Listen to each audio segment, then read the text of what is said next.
People of the Philippines, plaintiff, criminal case number 307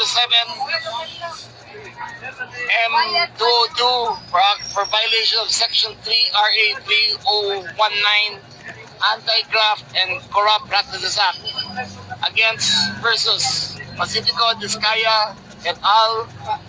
And for the case of penal case 3573 M2026, crime of malversation of public funds through falsification of public documents. Sa mga nagtatanong na kung bakit po ako nakasuhan, hindi po ako nakapatay na tao, hindi rin po ako nakagawa ng ano pa mang klase ng masama, hindi rin po kami nangurakot kasi private na kumpanya po kami.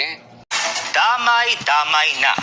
Iyan ang iginiit ng kontraktor na si Curly Discaya at marami pa sa anyang papangalanang politiko na sangkot sa maanumalyang flood control project. Iyan ay kasunod ng kanyang pagka-aresto. Si Jason Rubrico magbabalita live. Jason, magandang gabi.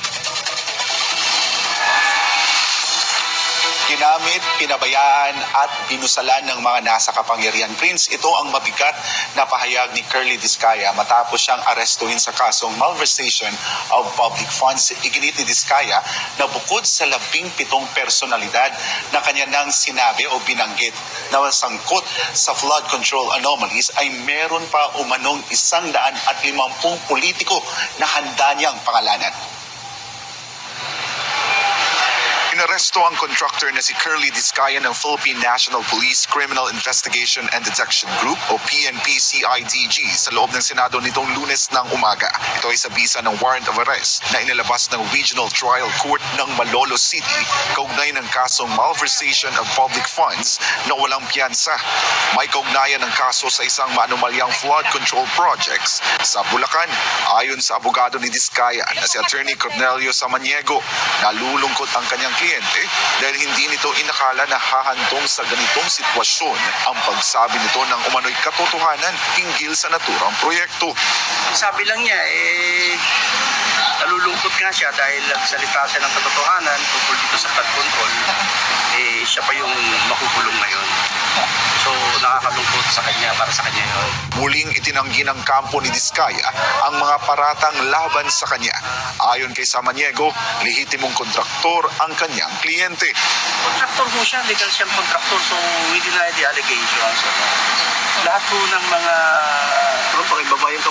kontratang nakuha niya sa gobyerno ay dumaan po sa bidding process. Sa isang pahayag matapos ang kanyang pagkakaresto, inakusahan ni Discaya ang ilang politiko na umano'y gumamit at kalaunay nagpabaya sa kanya.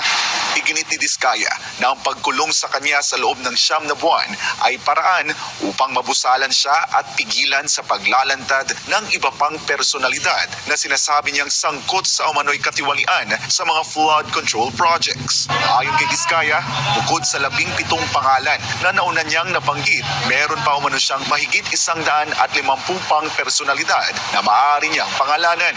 Gayunman, hindi niya tinukoy kung sino-sino ang mga ito. Bagamat inamin niyang maituturing silang big fish, itinanggi niyang sila ang mga buhaya sa umano'y anomalya.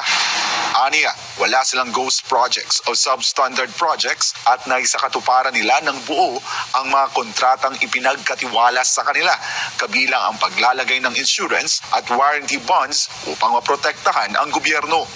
Na nilagay sa mga schedule na regular na schedule rin. Okay, depende yan sa judge kung saan ilalagay.